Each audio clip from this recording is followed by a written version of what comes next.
حضرت عثمان غنی رضی اللہ تعالیٰ عنہ داماد رسول ہیں، بلکہ ذوالنورین 2 مرتبہ حضرت رسول کریم صلی اللہ علیہ وسلم کی دامادی کا شرف ملا۔ بلکہ ابو بکر صدیق ایک دن کہہ رہے تھے جناب رسول اللہ صلی اللہ علیہ وسلم سے، اے پیارے نبی لوگ باتیں کر رہے ہیں۔ فرمایا کیا باتیں کر رہے ہیں؟ کہا لوگ کہہ رہے ہیں کہ جناب نے اب دوسری بیٹی کا رشتہ، یعنی پہلے آپ کی بیٹی جو حضرت رسول کریم صلی اللہ علیہ وسلم کی بیٹی تھی حضرت رقیہ، وہ وصال کر گئیں، تو دوسری آپ کی بیٹی ام کلثوم رضی اللہ، آپ نے اس کا رشتہ بھی حضرت عثمان غنی رضی اللہ سے طے کر دیا۔ تو فرمانے لگے کیا باتیں کر رہے ہیں لوگ؟ حضرت ابو بکر صدیق نے کہا اللہ کے نبی وہ کہہ رہے ہیں یہ دیکھو کتنا پہلے بھی آپ نے بیٹی دی، ایک عرصہ آپ داماد رسول رہے، اب تو دوبارہ پھر اپنی دوسری بیٹی کنواری کا نکاح جناب عثمان غنی سے کر رہے ہیں۔ آپ نے یہ بات سن لی، سننے کے بعد کیا جواب دیا ہوگا؟ جناب بھی تو ہمارے امام ہیں، ساری کائنات کے امام ہیں۔ آپ نے فرمایا عثمان کا مقام درجہ بتایا، فرمایا اگر محمد صلی اللہ علیہ وسلم کی 100 بیٹیاں بھی ہوتی اور عثمان کو پے در پے ضرورت پڑتی تو میں ساری بیٹیاں لگاتار اپنے عثمان۔ اب یہاں عثمان غنی کے بارے میں 2-3 احادیث بیان کروں گا، گوش گزار فرمائیے گا۔ آج کیونکہ عثمان غنی رضی اللہ تعالیٰ عنہ کا ڈے منا رہے ہیں شہادت، ویسے تو 18 ذی الحج آپ کے شہادت کا یوم ہے، لیکن وہ کچھ دن اوپر اس لیے ہو گیا کہ ان دنوں میں ہم قرآن کے بارے میں گفتگو کر رہے تھے پچھلے جمعے۔ اب یہاں میں 3-4 حدیث سے عثمان غنی کے مقام اور آپ کی جو خوبیاں کوالٹیاں ہیں۔ اب یہ رشتہ داری بڑا اہم چیز ہوتی ہے، اور امام الانبیاء کا داماد ہونا کوئی معمولی سی بات نہیں، پھر ڈبل داماد یعنی دوسری مرتبہ بھی داماد، یہ بہت بڑی اعزاز ہے، اس لیے ذوالنورین کا لفظ ہے۔ اب آگے رشتہ داری دیکھو کیا ہے، حضرت علی کے کڑم یعنی ہم زلف، حضرت علی کے عثمان غنی ہم زلف ہیں، ہم زلف ہیں، کتنی مضبوط رشتہ داری ہے۔ آگے چلیں، حضرت علی کے بیٹے امام حسن، امام حسن کے سسر بھی عثمان غنی ہیں، یعنی کتنی گہری رشتہ داری ہے، کتنا مضبوط تعلق ہے۔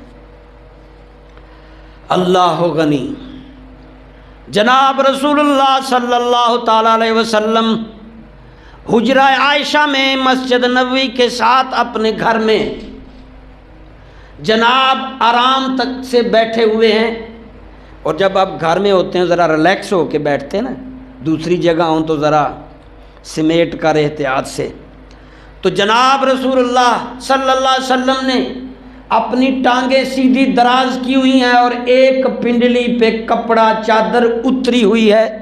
اسی اثنا میں دستک ہوتی ہے، آواز آتی ہے فداک ابی و امی یا رسول اللہ صلی اللہ علیہ وسلم، میں ابو بکر جناب کی زیارت کے لیے آیا ہوں۔ فرمایا آ جاؤ، اندر آ جاؤ۔ ابو بکر حضور کے پہلے صحابی خلیفہ، لیکن رشتے میں کیا تھے؟ سسر۔ تھوڑی دیر بعد پھر دستک ہوتی ہے، آواز آتی ہے فداک ابی و امی یا رسول اللہ، میں عمر آپ کا خادم، آپ کی صحبت، آپ کے دیدار درشن کے لیے آیا ہوں۔ فرمایا آ جاؤ۔ عمر بھی اندر آ کے بیٹھ گئے، مگر حضور اسی طرح بیٹھے ہوں۔ یہ حدیث اما عائشہ روایت کر رہی ہیں جو میں آپ کو سنا رہا ہوں، کیونکہ گھر اما عائشہ کا تھا، جناب رسول اللہ بان حضور اسی طرح دراز ٹانگ کیے ہوئے، ایک ٹانگ پہ چادر تھی اور ایک ٹانگ جو ہے پنڈلی مبارک سے اتری ہوئی تھی۔ یاد رکھیے گا یہاں ایک مسئلہ میں بیان کر دوں، مرد کا ناف سے لے کے گوڈے کے نیچے تک ٹخنے سمیت اتنا چھپانا فرض ہے۔ اگر کسی کا اتنا حصہ ناف سے ٹخنے کے نیچے تک اتنا حصہ ننگا ہو اور کوئی اس کو دیکھ رہا ہو تو وہ بھی گناہ گار ہے۔ یہ اب میڈیا پہ سوشل میں دیکھتے ہیں نا ننگی تصویریں، ننگی چیزیں، یہ آپ سمجھتے ہیں کچھ نہیں ہوتا، گناہ ہے، زنا کا گناہ ہے۔ آپ جب اس کو دل جوئی سے دیکھیں گے گناہ ہے۔ اور مرد کا ناف سے لے کے گھٹنے کے نیچے تک یہ جگہ چھپی ہونا فرض ہے۔ اگر کوئی یہ گھٹنے سے ناف تک چھپائے بغیر باہر نکلتا ہے تو وہ گناہ گار ہے، اس نے فرض چھپایا نہیں، گناہ گار ہے۔ اور جو اس کو وہاں غور سے دیکھے گا وہ بھی۔ اور جناب کی پنڈلی ننگی تھی گھٹنے سے نیچے، یہ اگر ننگی ہو تو حرج نہیں، چھپانا گھٹنے کے نیچے تک۔ اب تھوڑی دیر بعد تیسری دفعہ دستک ہوتی ہے، اب کی بار دستخط حضرت عثمان غنی رضی اللہ عرض کرتے ہیں اللہ کے نبی میں آپ کی زیارت کے لیے عثمان حاضر ہوا ہوں۔ آپ نے فرمایا اندر آ جاؤ، اور حضرت عثمان جب اندر آنے لگے تو حضور ٹانگیں کپڑے سیدھے کرنے لگ پڑے۔ سمجھ آ رہی ہے؟ میں اتنا رولا نہیں ڈلواتا جتنا اوپر سے آ رہا تھا، میں کچھ سمجھا رہا ہوں، وہ میں دور گزر گیا جب میں بھی ایسے کیا کرتا تھا، کسی دے پلے پوے نہ پوے سر پیڑ ضرور ہوئے گی، رولا ضرور پہنا ہے، وہ دور سمجھانے کا دور آ گیا۔ ٹھیک ہے، جیسے جیسے ماحول حالات بدلتے ہیں بندے کو اپنا انداز بھی بدلنا چاہیے، چاہے 2 بندے بدل جائیں کافی نے۔ میں عرض کر رہا تھا عثمان غنی رضی اللہ جب اندر کمرے میں انٹرس ہونے لگے تو جناب ابو بکر آئے اسی طرح بیٹھے رہے، پنڈلی ننگی ہے، عمر اندر آئے پنڈلی ننگی ہے، کپڑا نہیں کیا، اسی طرح بیٹھے رہے۔ اب عثمان جب آئے تو سیدھے ہو کے بیٹھنا شروع ہو گئے، جلدی سے چادر نیچے کی، بڑے سلیقے سے بیٹھ گئے۔ اما عائشہ فرماتی ہیں میں نے بعد میں عرض کی اللہ کے نبی میں یہ منظر دیکھ رہی تھی، میرے ابا حضور ابو بکر آئے پنڈلی نہیں، میرے چچا عمر آئے پنڈلی نہیں، اور میرے دماد عثمان آئے تو پنڈلی چھپنا۔ فرمانے لگے نبی صلی اللہ علیہ وسلم فرمایا عائشہ یہ وہ عثمان ہیں جس سے فرشتے بھی حیا کرتے ہیں، اللہ بھی حیا کرتا ہے، نبی کیوں نہ حیا کرے؟ اللہ اکبر، یہ حیا کرتے ہیں تو حیا۔ یہاں میں 2-3 سبق آپ کے لیے سوچتا ہوں۔ دمادوں کے سامنے ساس سسر ذرا سلیقے سے رہیں، وڈے بنن، جو دیکھا جاتا ہے وہ زیادہ سبق ملتا ہے، جو آپ دکھاتے ہیں نا بولے بغیر، جو پریکٹیکل دکھاتے ہیں وہ زیادہ سبق ملتا ہے۔ آپ پریکٹیکل اچھا دکھائیں گے ایٹومیٹکلی اچھا ماحول بننا شروع ہو جائے گا۔ آپ تقریریں کرتے رہیں گے ہماری طرح ساری عمر کرتے رہے، پریکٹیکل ماحول نہیں دے پائے تو کچھ بھی نہیں۔ جماعت تبلیغ میں، جماعت اسلامی میں جو پریکٹیکل ماحول دیتے ہیں تو وہاں کچھ کام۔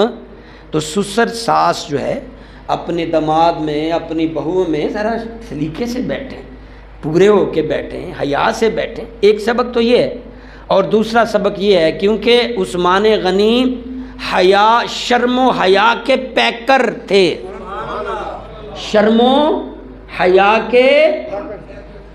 اور ایک دفعہ حضرت رسول کریم صلی اللہ علیہ وسلم کچھ بیان فرما رہے تھے قیامت کے قرب میں یا اپنے بعد کی زندگی کے فتنوں کے بارے میں، اور عثمان غنی وہاں سے دور سے نظر پڑی تو گزر رہے تھے، جناب نے عثمان غنی کو نہیں دیکھا تو نہ عثمان غنی، فاصلہ تھا، عثمان غنی نے چادر ڈالی ہوئی تھی اوپر جیسے پردہ کرتے ہیں، پردے کی طرح چادر ڈالی ہوئی، تو آپ نے کچھ بشارتیں دی تو ایک صحابی اٹھے، انہیں محسوس ہو گیا کہ وہ عثمان غنی ہے، اور جا کر کے وہاں عثمان غنی کو پکڑا اور پکڑ کر سر سے چہرہ حضور کی طرف گھما کر فرمایا حضور کیا جو نشانیاں بتا رہے ہیں یہ شخص؟ فرمایا یہ بھی صبر اور فتنوں کا مقابلہ کرے گا۔ حضرت عثمان کے شہید ہوئے، 12 سال خلافت کی ہے، 12 سال، 82 سال کی عمر میں آپ کو شہید کیا۔ جب آپ شہید کیے گئے قرآن کی تلاوت کر رہے تھے۔ ہر دور میں برے لوگ بھی ہوتے ہیں، فتنے بھی، یہ ہماری تاریخ اسلام کے اندر بڑے زخم ہیں جو ہم جب اس پہ میں جب جاتا ہوں تو میں پیچھے ہٹاتا ہوں، کیا کریں، اپنے ہی گراتے ہیں نشے۔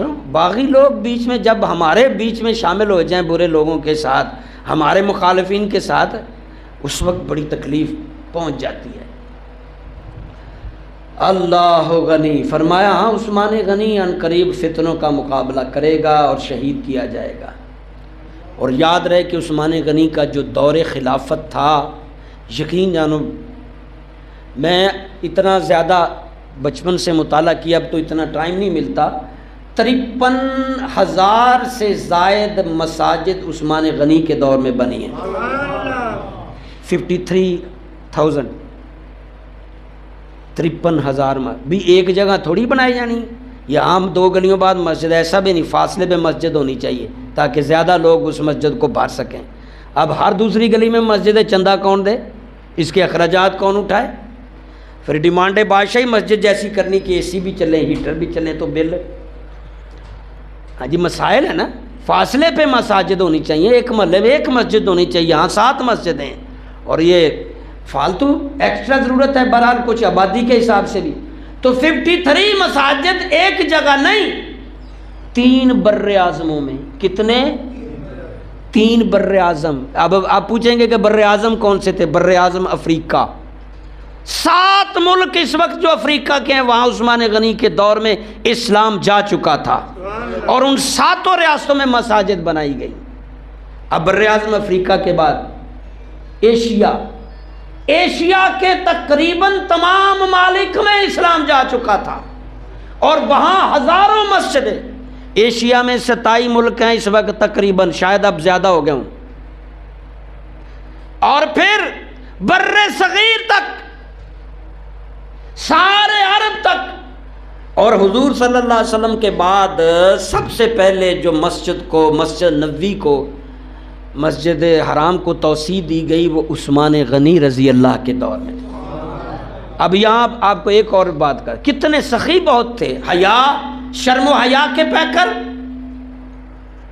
اب ازواج مطہرات جب باتیں کرتی ہیں تو ان کے لب لباب سے پتہ چلتا تھا کہ عثمان غنی ایک کنواری عورتوں سے، ایک کنواری بچیوں سے بھی زیادہ شرمیلے تھے۔ اب اس دور کی کنواریاں لڑکیاں اگر دیکھی ہوتی تو پھر کیا ہوتا، بہت فلا بلا چاند چھوڑ کے۔ اللہ غنی کنواری لڑکیوں سے بھی زیادہ شرم حیا والے عثمان، کبھی کپڑوں کے بغیر نہیں دیکھا کسی نے عثمان، اور کبھی نظر اٹھا کے جاتے ہوئے نہیں دیکھا، کبھی کسی نے جھگڑتے ہوئے نہیں دیکھا، اور صبر و تحمل کے پیکر۔ اتنا صبر، پورے 3 بر اعظموں میں فوج ہے، اسلام جا چکا ہے، اب ہزاروں میں نہیں لاکھوں میں فوج ہے، وقت کا خلیفہ ہے، گھر پر حملہ آور ہوئے چند لوگ، صبر کر رہے ہیں، سمجھا رہے ہیں کہ شاید یہ فتنہ نہ پھیلے، اگر ان چند لوگوں کو میں مروا دوں، جیسے لال مسجد میں مروایا تو آگے پھر کہاں کہاں بم نہیں چلوایا، کہ فتنہ جب ایک ہو اس کو پیار سے مٹاؤ، پھونک مار کے بجھانے کی کوشش کرو گے ساتھ ساتھ آگ پھیلے گی، تشدد سے نہ دباؤ، مصلحت سے اور پیار سے، طریقے سے، ہر چیز کا طریقہ پیار ہے، صرف 1%، 99% کاموں میں کامیابی پیار سے ہوتی ہے، 99%، کوئی بھی کام ہو 99% کامیابی پیار سے، 1% صرف وہ بھی وہاں استعمال ہوگی جہاں اس کا دماغ کام نہیں کرتا ہوگا، ڈھیٹ ہوگا، بھینسا ہوگا، درندہ ہوگا، گندا ہوگا، گندی نسل کا ہوگا، وہاں وہ 1% استعمال ہوتا ہے۔ عثمان غنی نے خون خرابہ ہونے سے بچاتے بچاتے اپنا شہادت کا جام نوش کیا، اور سخاوت، اللہ غنی۔ ایک دفعہ قحط آ گیا مدینے میں تو بہت لوگ تنگ تھے، عثمان غنی کے پاس مال تھا، سارا بانٹ دیا غریبوں میں۔ پھر پتہ چلا پتہ نہیں کتنے ہزار اونٹ باہر کے تاجر یہاں بیچنے آئے ہیں، تو آپ نے قیمت لگائی اور وہ بھی خرید کر سارا بانٹ دیا، غریب پرور۔ اور دین کی بات، تبلیغ کے لیے مال خرچ کرنا ہو، ہجرت کرنی ہو، 2 جگہ ہجرت کی ہیں، آپ کو پتہ نا، عثمان غنی حبشہ میں بھی ہجرت کر کے گئے، مدینے میں ہجرت بڑا مشکل ہوتا ہے، مجھے پچھلے 20-25 سال سے ہجرت کرنی اتنی مشکل ہو رہی ہے، یہاں سے محلے دار کئی ہمارے ہجرت کر گئے اور مجھے بلاتے ہیں، میں ہجرت نہیں کر پا رہا، بڑا مشکل ہے۔ جس کوٹری میں، جس کمرے میں انسان پروان چڑھا، وہ چاہے کتنا بھی گندا ہو، وہ محلہ کتنا بھی برا، چھوڑنا بڑا، جب چھوڑیں گے بڑا دل ٹوٹے گا، چاہے اس کے ساتھ کوئی اتنا انڈرسٹینڈنگ نہ بھی ہو۔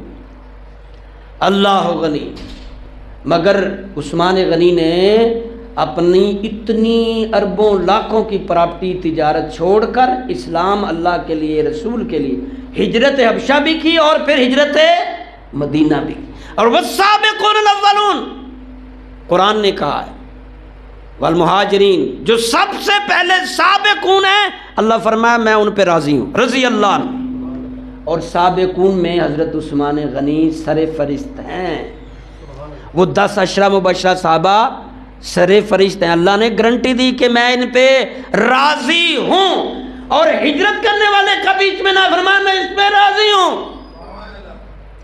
اور جنگوں میں غزوات میں سب سے زیادہ مال دینے والے اللہ کی راہ میں، سب سے زیادہ مالی اخلاقی کردار. اب یہاں ایک آخری حدیث سنا کے بات مکمل کروں. اللہ تبارک و تعالی ہماری مسلمانوں کو بھی عثمان غنی کی طرح حیا عطا فرمائے، حیا اور صبر عطا فرمائے. جس طرح آپ نے جھگڑا نہیں کیا، کبھی سنا ہے عثمان غنی نے کسی جھگڑا کیا؟ ہاں اللہ رسول کے لیے تو جھگڑا جہاد ہوتا ہے نا، وہ ایک علیحدہ ایشو. کبھی دیکھا عثمان غنی نے رشتہ داری توڑی ہو؟ حضور بہت تعریف کیا کرتے تھے. کبھی رشتہ داری نہیں توڑی، ہاتھ نہیں اٹھایا، گالی نہیں دی، جھگڑا نہیں کیا، گریبان نہیں پاڑا کسی کا، کسی کے گھر پہ حملہ نہیں کیا، کسی پہ قبضہ نہیں کیا، بلکہ بانٹتے رہے، سخاوتیں کرتے رہے، رحم کرتے رہے، معاف کرتے رہے، صبر کرتے رہے، سخاوت کرتے رہے. اور دین آپ حیران ہوں گے 10,000 سے زائد غلام خرید کر آزاد کیے. ایک غلام خرید کے آزاد کرنا کتنا مشکل ہے. 10,000 سے زائد غلام، 53 مساجد دنیا بھر میں.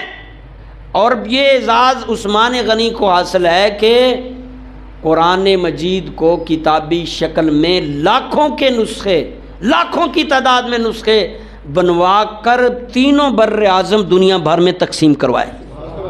گرچہ قرآن کتابی شکل میں جناب کی زندگی میں، لیکن اس کو جمع کرتے ابو بکر، عمر، گزر گیا دور، عثمان کا دور آیا تو پھر ایک ٹیم بنائی جو قاری تھے اور قرآن پہ نظر ثانی کی. اور سب سے زیادہ جو جمع قرآن حضور کی زوجہ ام حفصہ کے پاس تھا، جو عمر فاروق کی بیٹی، ان کے پاس باقاعدہ انہوں نے خود کتابی شکل بنا رکھی تھی. اور اس کی تصدیق ہوئی، پھر اور سے تصدیق، پھر اور سے، اور بالآخر یہ کتاب بنا کر کے لاکھوں میں وہ نسخے پوری دنیا بھر میں بھیجے اور قرآن کو عام کیا. تو یہ چیزیں ہمیں بھی اللہ عطا فرمائے. اللہ ہم سب پر رحم فرمائے. آمین یا رب العالمین.